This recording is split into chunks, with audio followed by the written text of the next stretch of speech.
I'm shooting a lot of 44 Magnum ammo here lately. I need some inexpensive practice bullets. We're going to go with Barry's bullets for target practice. We're going to check the velocity, check the accuracy, and go have some fun with it. We're going to have some real fun. We're out here on ridgeline and we are going to go after these steel rock chuck targets. Have a little fun with a big 44, see how this load performs on that. Let's go shoot and have some fun.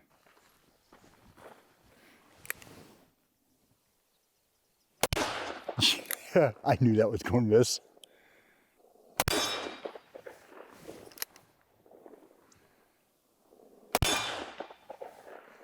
I'm liking this gun.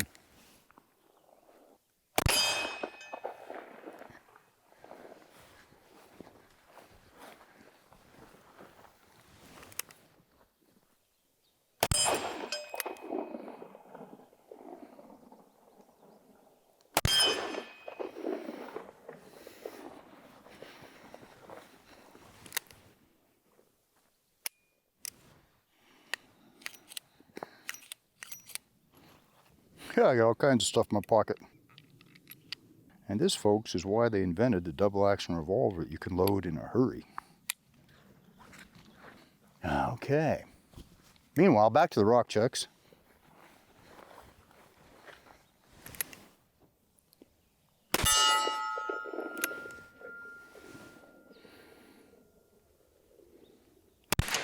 A little high on that one.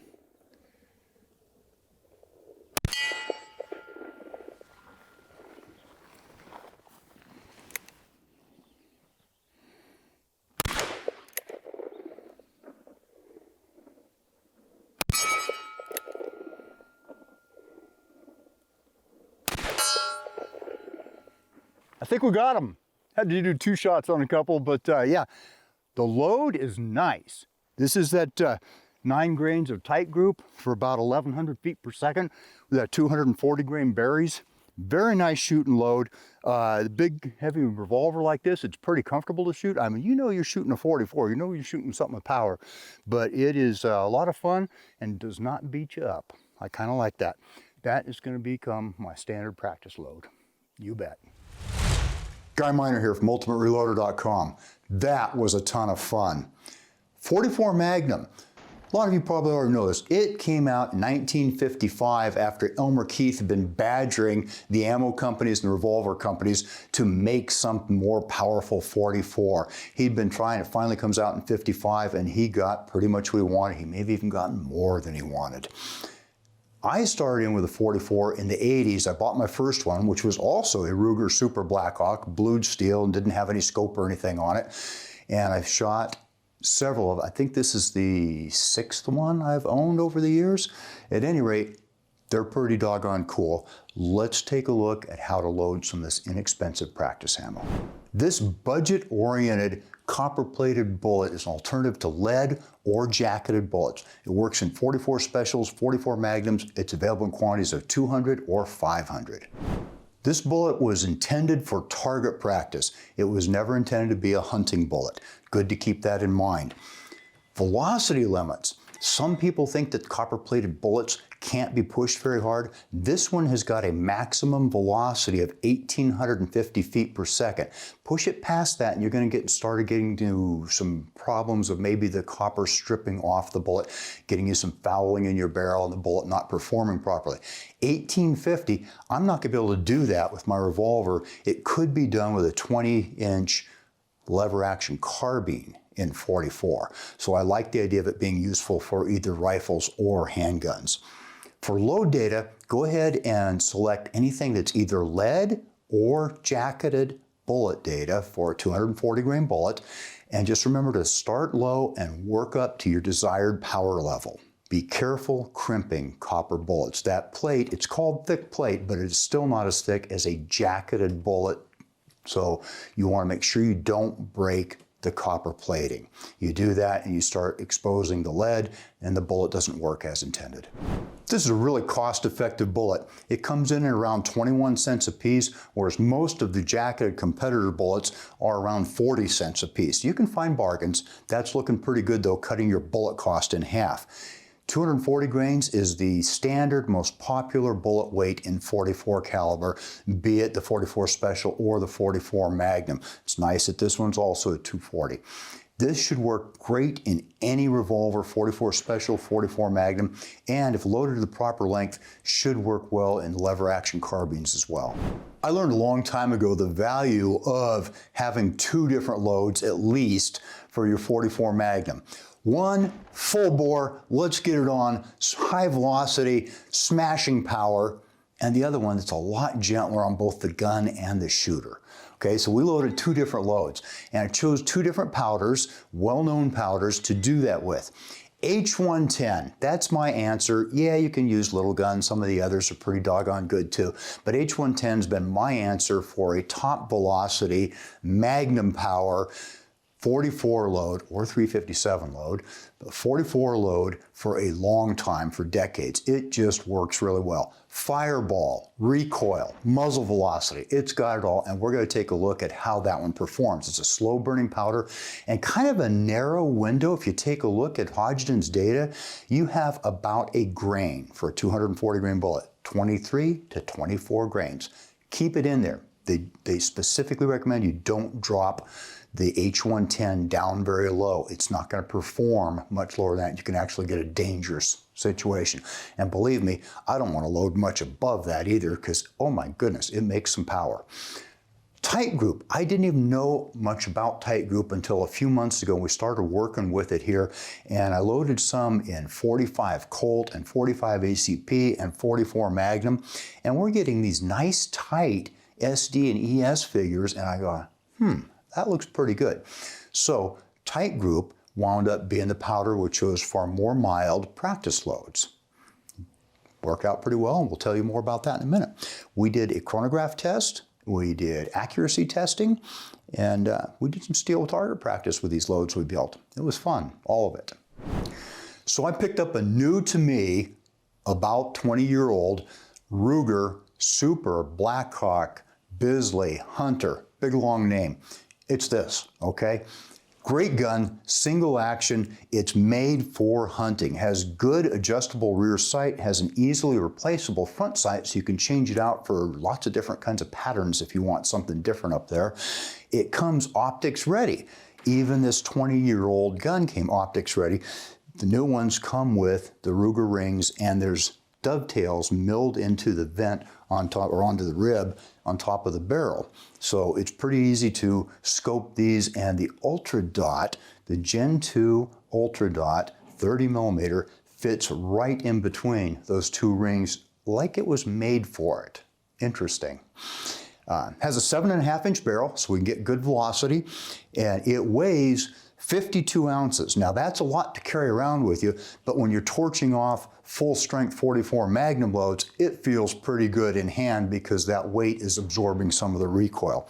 This one was actually from the estate of Bob Bear, a well-known revolver smith, and he did a little bit of custom work to it too, and I'm the beneficiary of that these days.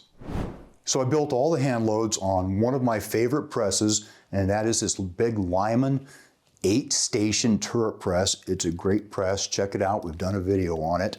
I used 3-die Hornady set. Very nice dies, easy to use. Carbide, of course, so you can just slide that nice clean brass on up in there, and it works perfectly. And then I like to crimp in a 4th station, so I added a factory crimp die. This is a Lee factory crimp die, and it just works fantastic. Gives you nice, even crimp time after time after time. Easy setup to use. You can get going pretty fast on this. I was able to use the sizing die and the belling die, 1, 2, 1, 2, 1, 2, like that. And then I went ahead and primed them, powdered them, and then it was time to seat and crimp, seat and crimp, seat and crimp. Worked out pretty good. You can get in pretty good rhythm that way, and it doesn't take very long to load 50 or 100 cartridges. Now, our loads, checking out the loads, I was impressed. Both those powders worked the way they were supposed to. The mild load, 9 grains of tight group, we averaged just over 1,100 feet per second. We had an extreme spread of 31, and our SD was only 11. Nice, pretty nice for plink and load, and actually showed up as some real good accuracy potential too. Then there was H110. And I started out with some pretty bodacious loads. I backed them off, actually.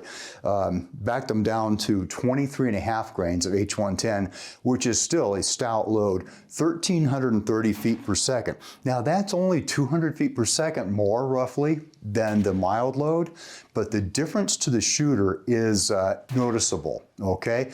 One goes bang and the other roars, okay? And it roars and it jumps and it feels really good. If you like Magnum revolvers, I might. So yeah, that was good. We had roughly the same ES and SD with the H110 load as we did with the tight group load. Kind of interesting. In fact, the SD is identical on both of them at 11 feet per second.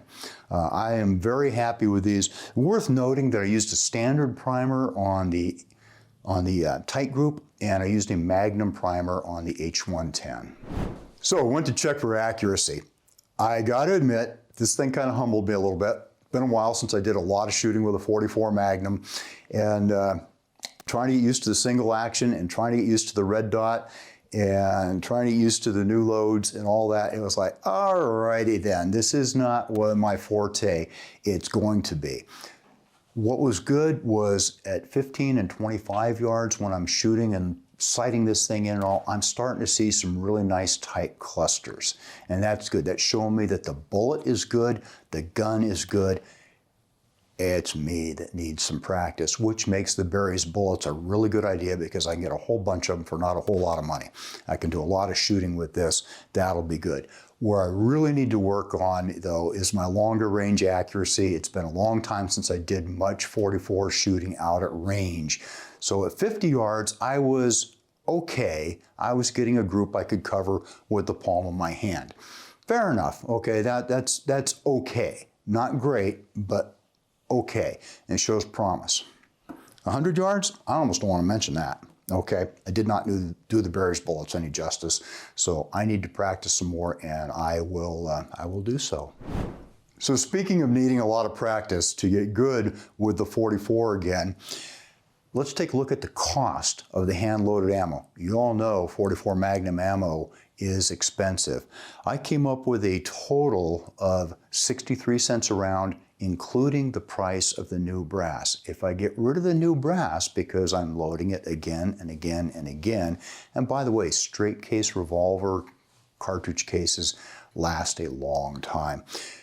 That takes it on down to about 35 cents a shot if I get rid of the cost of the brass. Not bad. After we'd done the accuracy testing and the chronograph testing, we headed up to the ridgetop and we walked down the lane with the rock chucks, the steel rock chuck targets. Oh, that was fun. Every time I actually managed to hold the red dot on the target, I hit the target. Interestingly, when it wanders off, you miss. A little high on that one. So I shot that mostly with the 1,100 foot per second tight group stuff. Okay, very good ammo for the target practice. Enough kick that you know you're shooting a 44 Magnum and not enough to beat you up real bad. It was so fun shooting the 44 at those things. The last gun that I had shot down there was a 9mm, and it did fine. It is just fine. This, the difference in the sound when that rock chuck got hit, that steel target got hit, was amazing. It rang. It sounded so good. So some of them I just kept shooting a little bit. That was fun. Low recoil, manageable, and satisfying hits on the target.